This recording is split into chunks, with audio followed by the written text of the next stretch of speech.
The Veil Unraveled, A Tale of Shadows, Chapter 1. Whispers in the Night. In the ancient city of Lysandria, where cobblestone streets wound like serpents through narrow alleys, the air hung heavy with secrets. The townsfolk spoke in hushed tones, for they knew the shadow dwellers, the elusive beings that thrived beyond the veil. Evelyn, a young apothecary's apprentice, had always been drawn to the mysteries that clung to the edges of her reality. Her grandmother, Elowyn, had whispered tales of the shadow dwellers by the hearth. Her eyes reflected the flickering flames. "Listen well, child," Elowyn would say, her voice a mere breath. "The shadow dwellers hunger for more than fear. They crave the very essence of our souls, the raw emotions that bind us to the world." Evelyn's curiosity burned brighter than any lantern in Lysandria. She longed to glimpse the elusive creatures, to peer beyond the veil.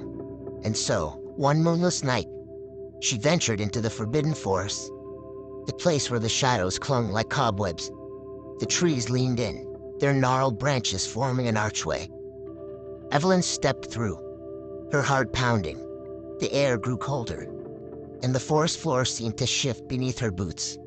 She sensed their presence, the red-eyed watchers, the elongated forms that slithered through the darkness. "Who are you?" she whispered, her breath crystallizing in the frigid air.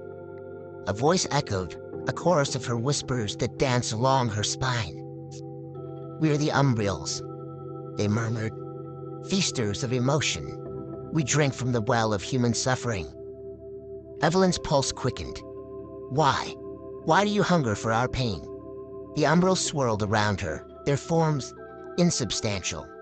"Because, dear child," they intoned, "we are the remnants of forgotten dreams, the echoes of lost hope. We yearn for substance, to taste life as mortals do." And so Evelyn struck a bargain. She offered her own emotions, the joy of a sunrise, the ache of lost love, the fury of betrayal.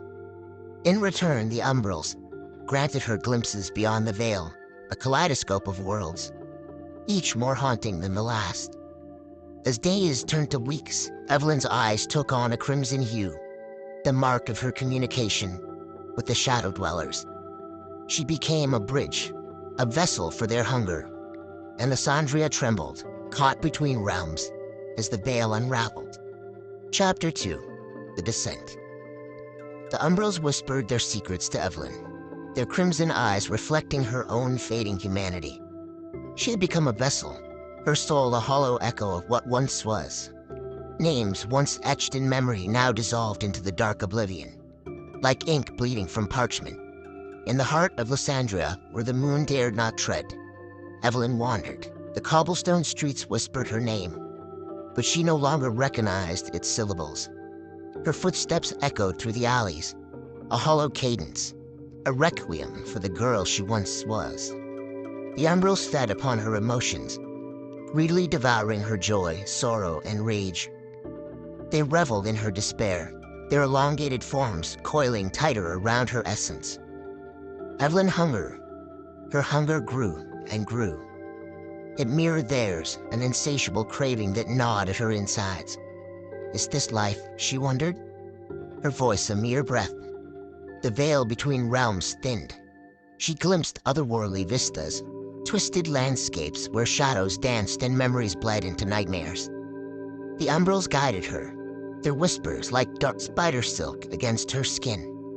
One moonless night, Evelyn stood at the edge of the Wraithwood, a forest older than time itself. Its trees leaned towards her, their branches entwined like lovers. The Umbrils urged her forward, their hunger palpable. "Take," they murmured. "Take what was once yours." And so, Evelyn stepped into the Wraithwood. The air grew colder, and the ground shifted beneath her feet. She descended deeper, her senses unraveling. The trees whispered forgotten names. Isodel, Aldrich, Lysandria. Echoes of lives extinguished. In the heart of the forest she found it, a mirror of the lost reflections. Its surface rippled, revealing fractured images. A child's laughter, a lover's kiss, a mother's tear. Evelyn gazed, into the mirror, her own reflection distorted. A creature of shadows, eyes all aflame. "What do you seek?" the mirror asked, its voice a chorus of forgotten voices. "Myself," Evelyn replied. "I seek the girl who danced in sunlit meadows, who loved and wept." The mirror laughed, a sound like shattered glass. "She is gone," it whispered. "You are but an echo, a vessel for hunger." Evelyn's fingers traced the mirror's surface. "I can reclaim what was lost. At a cost," the mirror warned. "Embrace your hunger fully, and you shall become more than mortal. But remember, once you cross the threshold, there is no return." And so Evelyn chose. She fed upon memories, the taste of strawberries, the warmth of a lover's touch, the ache of betrayal. The umbrals rejoiced, their forms solidifying. Evelyn's eyes blazed crimson, her humanity slipping away. "Gone forever," she whispered, her voice hollow, "but perhaps something new awaits." The veil trembled, and Lysandria quivered, a city caught between realms. The umbrals danced, and Evelyn followed her footsteps, fading into the dark chaos. Chapter 3. The Awakening. In the forsaken land where despair clung to every blade of grass and the sun warmed like a dying ember, the spiritual healer emerged, cloaked in darkness, their face obscured by a hood. They moved with purpose, a solitary figure against the fading world. Brother Thorn, as the villagers whispered, had always been attuned to the ebb and flow of energies. His eyes held ancient knowledge, and his touch could mend both body and spirit. But that was no ordinary affliction that plagued Lysandria. The umbrals had woven their threads too deeply, and the very fabric of existence unraveled. As Brother Thorn stepped into the heart of the city, he felt the weight of the land's suffering. The trees sagged, their leaves brittle and yellow. The riverbeds cracked, thirsting for water.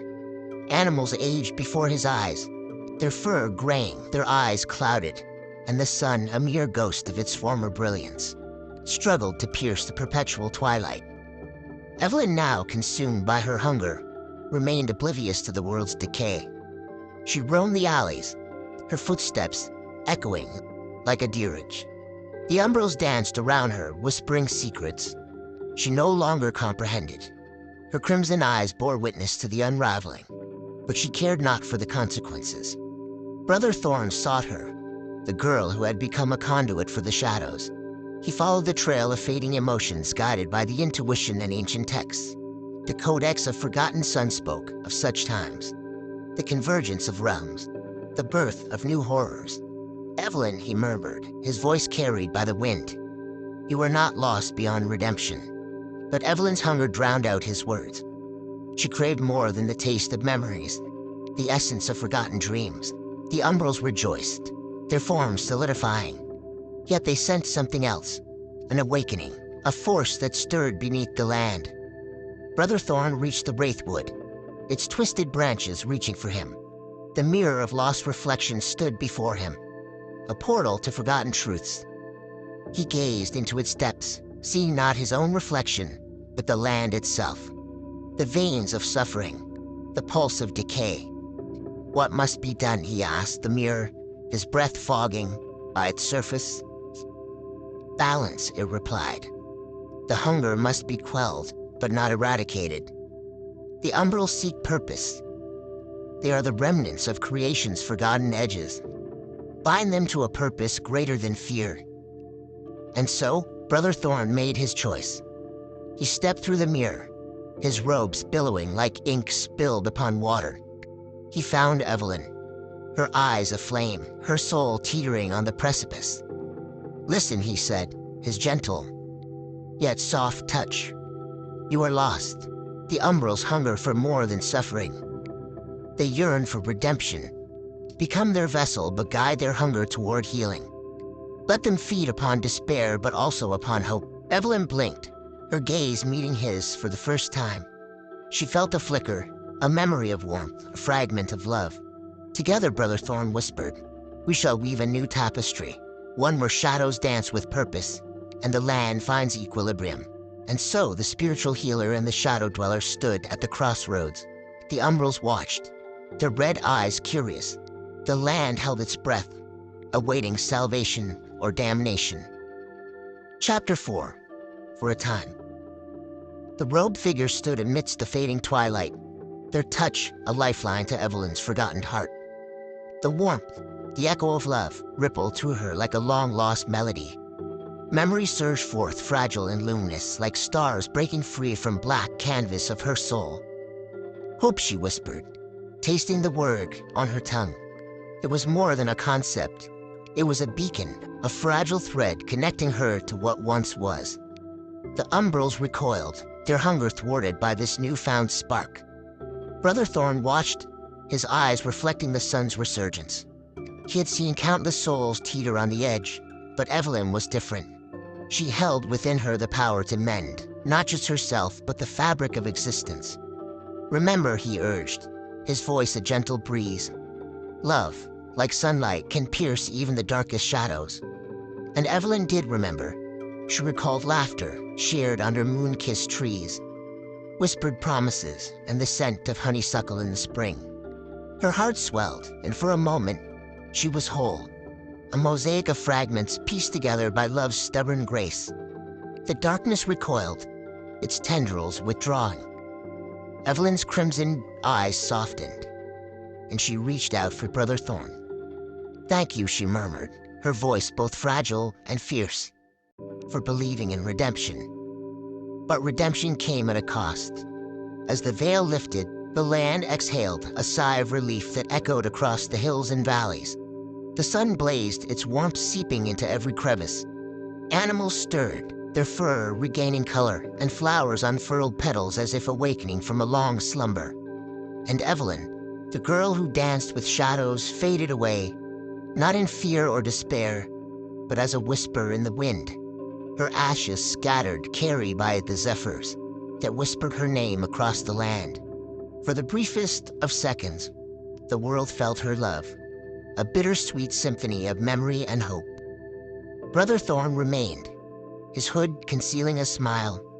He knew the cycle, the delicate balance between light and shadow. The Umbrals retreated, their hunger redirected toward healing. They became guardians of forgotten dreams, weaving threads of solace into the fabric of reality.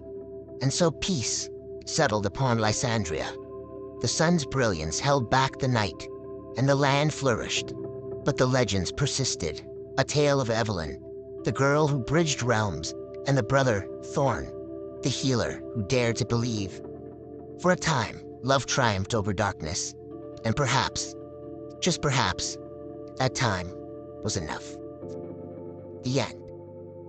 This has been a story written by 2G Styles. Thank you for listening. Peace and love, my friends. Find your balance.